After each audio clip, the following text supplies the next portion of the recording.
Take one. Yeah, good. You started. Cool. Alright. We're here, Lit Radio. We've got Ikenna Nwimo in the studio today. Now, Ikenna, how are you been today? Good. Very well. Just good? Very well. Good. Very well, thank you. Ikenna here is not only an entrepreneur, starting his own clothing line, Black Falcon, but also a model, writer for a book called Drax. Now let's begin with your company, Black Falcon. How did you come up with this idea and what inspired you? It mainly came out of from a place where I was a little bit confused and a bit frustrated in regards to where I was actually going to be taking myself for the future. I only just came out of uni at the time, just got my degree, and I wasn't particularly impressed with what I was seeing from the world, really. Yeah. So from that space, it kind of just spawned the book, actually. So I kind of just thought about how I was actually going to get this story written. I literally just kept on writing notes on a notepad, and all of a sudden I got myself a crime-filled book about a guy who's not particularly impressed with life after uni, and then the rest of that is just imagination. So from that, I was just thinking about how I can probably distribute it, show it off, instead of me having to go through a publisher, because I haven't taken a writing course. I just literally had to just send the book out to professionals who know how to chop, change a book, and just adequately critique the book well enough. So anyway, from there, I just kept on thinking about what kind of brand I can kind of make up, what are the things that I really enjoy doing. And that was obviously fashion that I've been involved in, some fashion shows that I've done, you know, nothing too major, not Milan Fashion Week. I've auditioned for Milan, I've auditioned for London Fashion Week and Paris, but you know, I've never been involved in any of the major shows. But some of the more local shows, some of the more independent shows I've been involved in, Brighton Fashion Week. So anyway, from my experience on that and some other modelling campaigns, there was one campaign I did back in 2015 for Regatta. That experience kind of just put me in a place where if I was to not get paid for this, this is still something that I can probably have fun with and probably roll with it anyway. So I kind of just thought, well, why don't I just do a bit of fashion myself? How about I just create my own brand and just go with that? So that's how it pretty much started. So obviously books, because I've always been a reader and a writer, and fashion, because I've always had a natural enthusiasm about wearing nice clothes. So it all started from you taking notes and all that's it. That's it. Back in 2015 now, so 4 years. Wow. 4 years now. That's inspiring. Now you have a quote, and it's like, "Black is the new black." Yeah. Was that inspired by Orange is the New Black? Yeah. Or so it was. No. Not from that program. No, I haven't seen the program, but Black is the New Black. Well, the reason why I actually named the company Black Falcon, but changing the spelling of the word black, was more to do with removing the negative connotations with the word black. Not just for race, but you know, people like to just say, oh, black male, black Christmas, black this, black that. Oh, it was a black day today, which means it was a bad thing. That's true. So in order to change, or rather to naturally expand people's vocabulary, children, adults, whoever, grandparents, I wanted to kind of just get people at the very least thinking. So I just thought, well, how about if I just change the spelling of it? That would automatically get people just thinking, or just straight away, oh, okay, it's spelled like this, so why is it spelled like that? So all of a sudden it just adds something different to it. It's like an immediate curveball to people's normal perceptions of reality, if that makes any sense to anyone. So yeah, that's why I named it Black Falcon. But Black is the New Black is pretty much kind of, it's like a cheeky little quip to people's perceptions. So instead of just calling it Black is the New Black, but with the normal spelling, Black is the New Black is basically, we're going to replace the negative connotation of the word black, but we're going to replace it with something fresh, something that you know, black, BLAQUE could be anything that anyone can. No one's done that yet as well. No one's done that. Well, it's been done now, so. Yeah, there you go. Found the gap. That's it. Now, in terms of Falcon, on your website of Black Falcon, you quote that it's very symbolic, and you talk about the idea that it epitomizes the very qualities to achieve serenity in one's own journey. That's right. Now, my question to you is, what's the whole meaning of Black Falcon together as a whole, rather than separately? Well, the falcon itself, the Falcon Bird, the Falcon Predator, along with the eagle, but the Falcon Bird itself represents a visualization and superiority and like regal bearing. It's very much a very royal animal. Yeah. Specifically within Bahrain, Dubai, the 100%. Emirates, UAE, they very much respect the animal in that it just represents. It's kind of like in the UK here, where the lion, you know, the 3 lions we have it for of the England national team. In America, they have the American eagle. Well, for the falcon, what that represents, it's very much a predatorial animal that pretty much sees what it wants, and it's one of the quickest birds ever. Yeah. So that's pretty much what it symbolizes: superiority and visualizing one's own journey and one's own life. That is a really vintage. And how did you think of that? The falcon, where did that come from? You know what? It's interesting. When I did some more research into it, after I came up with the logo and I got the trademark for it, Yeah. I did some research for it, and I found out that the ancient sky god of ancient Egypt or ancient Kemet or ancient Africa, his name was Horus. Now that was the falcon god, who is the son of the god Osiris and the goddess Isis, right? So those two obviously get together, and then the child they give birth to is a child named Horus. Yeah. And his birthday was on December 25th. Oh, okay. I think we all know who else was born on December 25th. Jesus. There we go. Right. Okay. So that's basically what it. So yeah. So initially, the sun god is the falcon deity.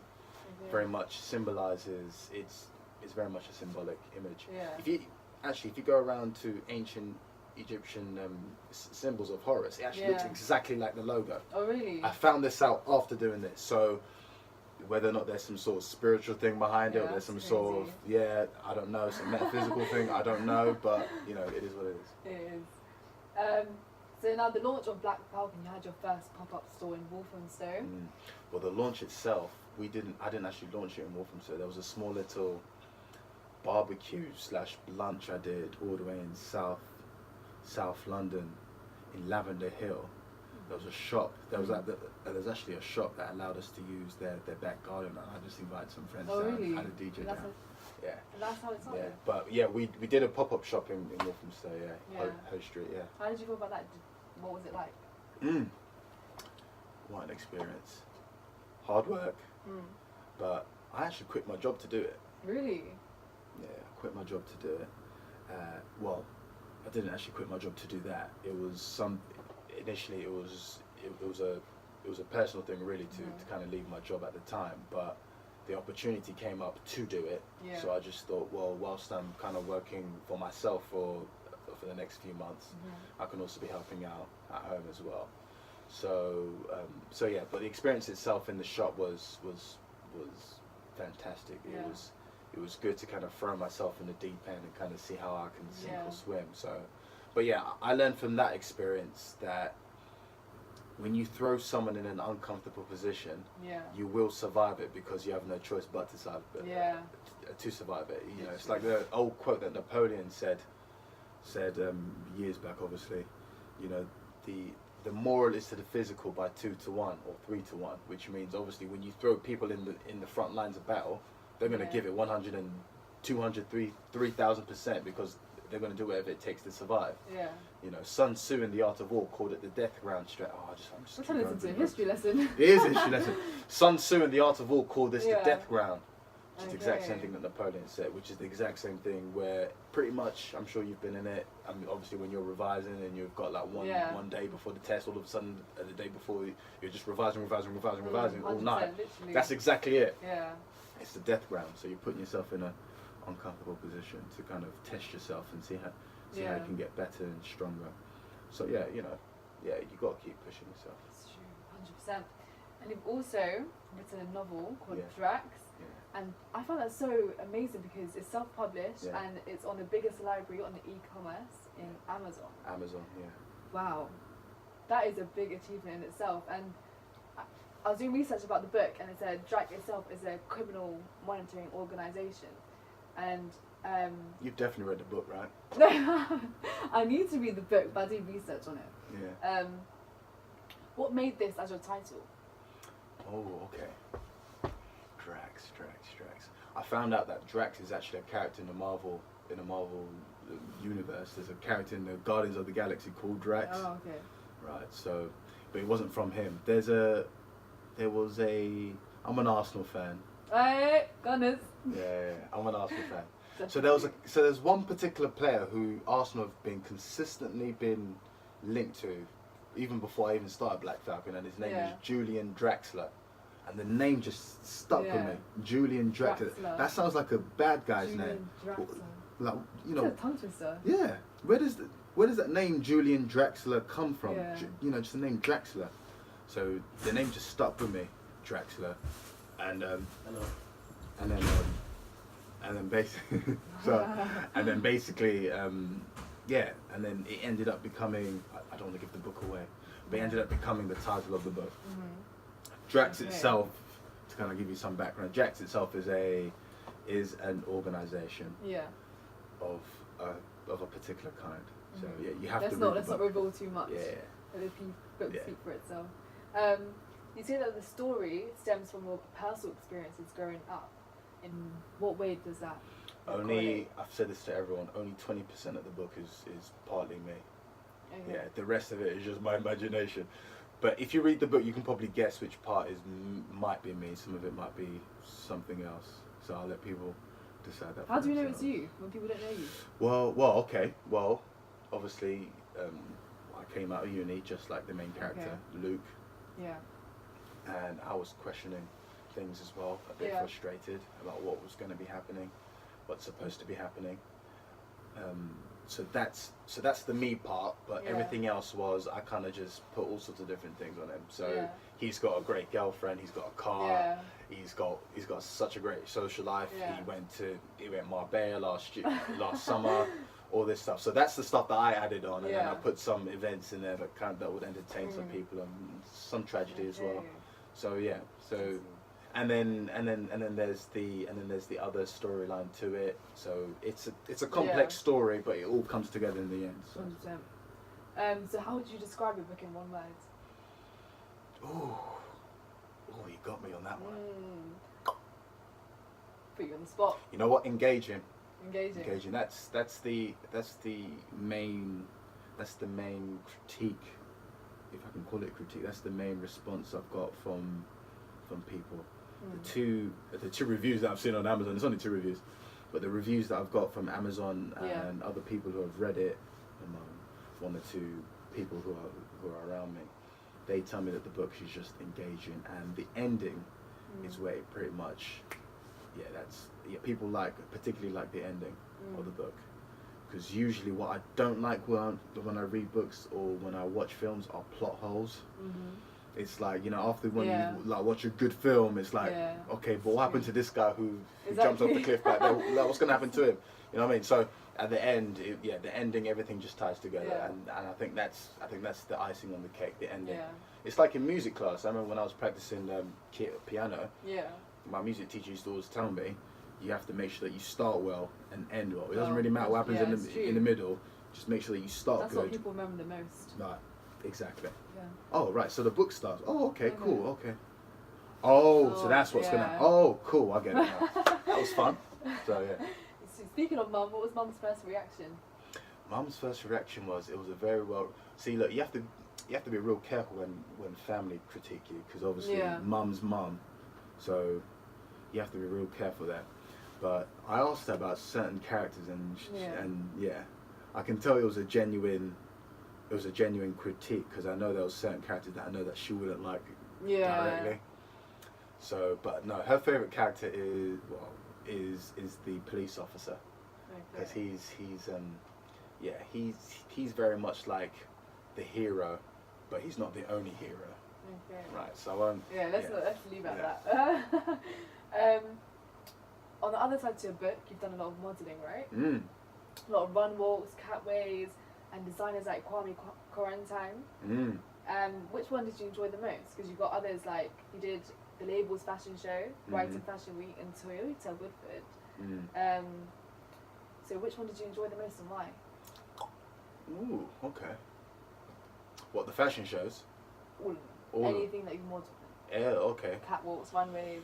I'd say, you know what, I actually really enjoy the whole stage thing, the whole anticipation before you go onto the stage. Yeah. So I'd say runways are more fun. Yeah. I like it when everyone's real nervous and panicking and stuff, and I'm just like just chilled out, like just walk. It's harder for girls because obviously they got to wear heels. Yeah. But you know, I do prefer runways. In terms of the runway shows, I really enjoyed my very first runway show because that was fun. That was your first time. That's the one you're gonna remember. Yeah. You never Brighton Fashion Week was really good. That was just one night in Brighton back in 2015, and that was I made a few friends there. Good friends, good people in there. But yeah, it'll probably have to be the first one. That was the university graduate show. Oh really? Oh yeah. That was a good experience. That was good fun. We stayed in a hotel and we had fun. Yeah, it was good. Obviously, that industry is so universal. Like you get these certain clothes that you may not want to wear. Did you have any fears of what you were saying? You know what? Back in a few years ago, I didn't really care about what I was going to be wearing. Yeah. But obviously now that I'm kind of more deep in fashion now, if someone was to show me a garment that they'd want me to wear, I'd probably have to be very, very cautious as to what they're asking me. Yeah. You know, just in case if the jeans are a bit too tight. Yeah. You know, I don't. Not necessarily I'm against it. It's just it tends to be the consensus of trying to, or I'm going to be a bit controversial now, feminize the guys and masculinize the women. Yeah. And not so much I'm against it, but I think it's just something that people got to be aware of what's at play here. It's so true. I'm a bit cautious of seeing guys walking around with like, here we go, skirts, you know, like real feminine stuff, and it's like, nah, I can't do it. Yeah. And they wouldn't choose me anyway because I'm too big for it. Yeah. That's my thing. I'm too big. I'm too big to wear. I'm too big to wear a dress. So it's not gonna happen with me. Yeah, fair enough. If there was one brand that you would want to model for, what would it be? Oh my goodness, Ralph Lauren. Really? That's my dude there. How come? Because he, and I would say he because it is him. Yeah. Because it's his name. Ralph Lauren, what he's over the years, and I've only done a little bit of research on him, but over the years he's very much kept consistent with the preppy, you know, New Hampshire kind of style. You know, the polo shirts, the shorts, the chinos, which is kind of what I'm doing myself right now. Yeah. So he's very kept that label's very, very, very consistent as to what they're doing, and I like it. The brand pretty much represents authenticity. Yeah. And regalness, which is kind of like what we're doing ourselves. But I don't really consider them like a rival or anything like that. They're kind of just, they are.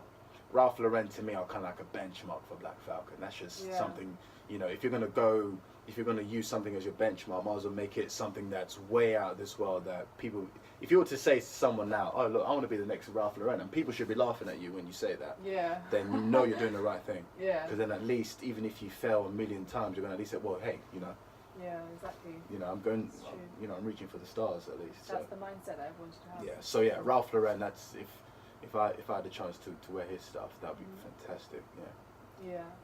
Were there any barriers you faced in terms of, okay, so you've written a book, modelling, what were the barriers that you faced overall? The only barrier that you face is yourself. Exactly.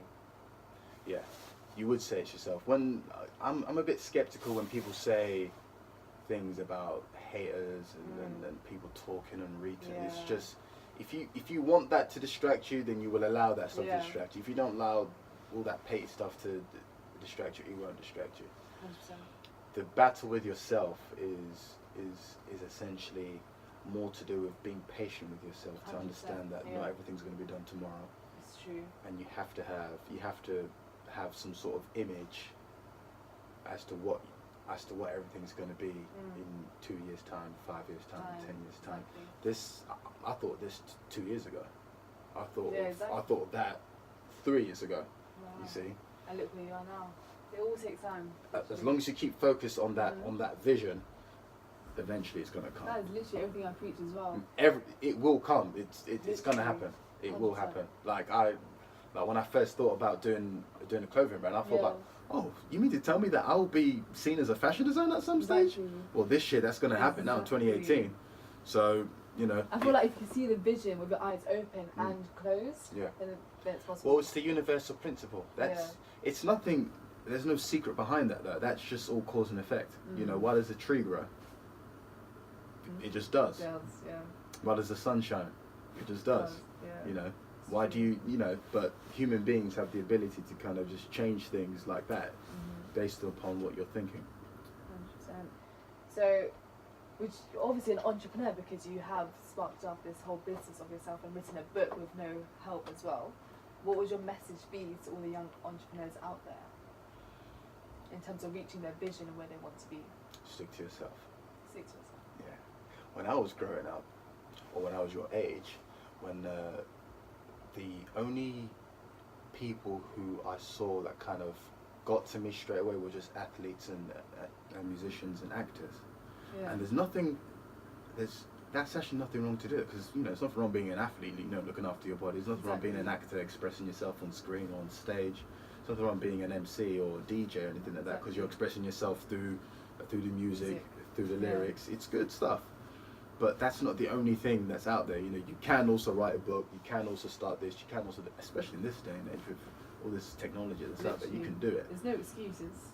No excuse. Yeah. So if there's anything that I would want to kind of show the kids is to kind of just make sure, or to kind of just, I think if I was in school and I saw someone who, more importantly, looked like me, talk about his own book, and he was right in front of me and I shook his hand and I looked at him, then I'll probably be more inspired to read books and kind of aspire for intelligence rather than seeing a whole bunch of people who are dead.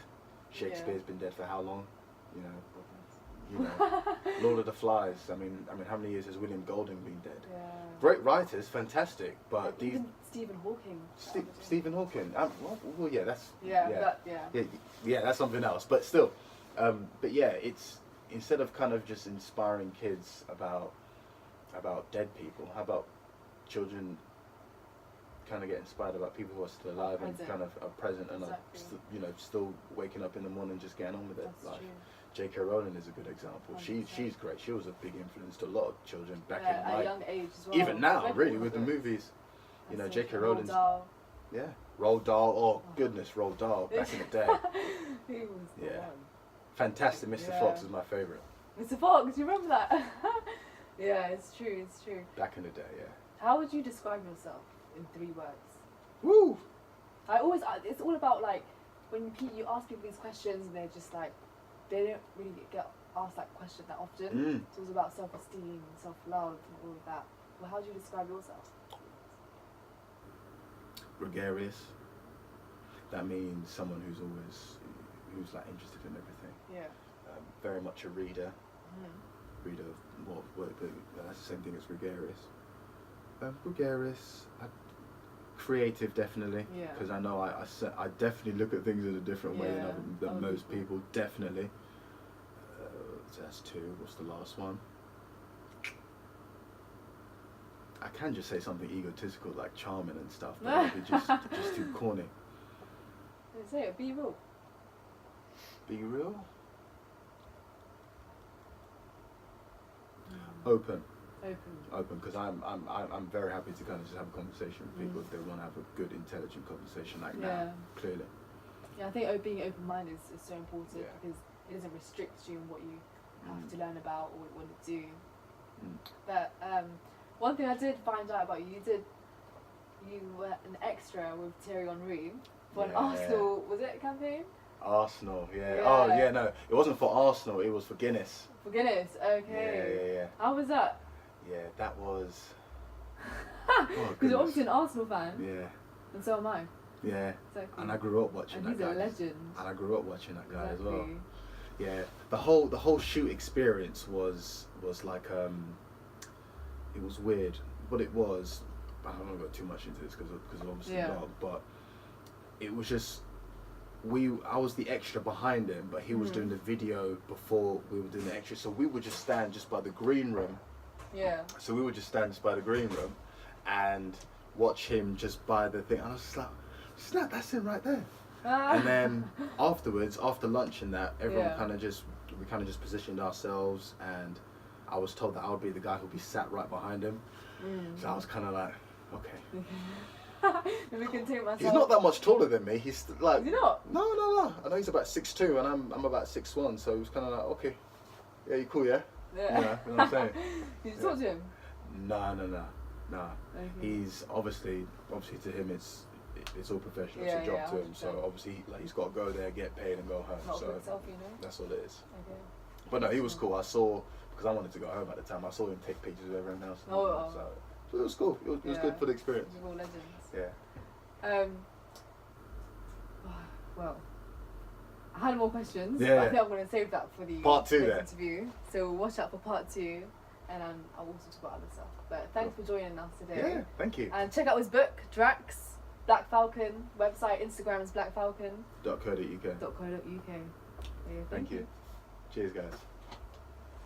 Brilliant. Good one.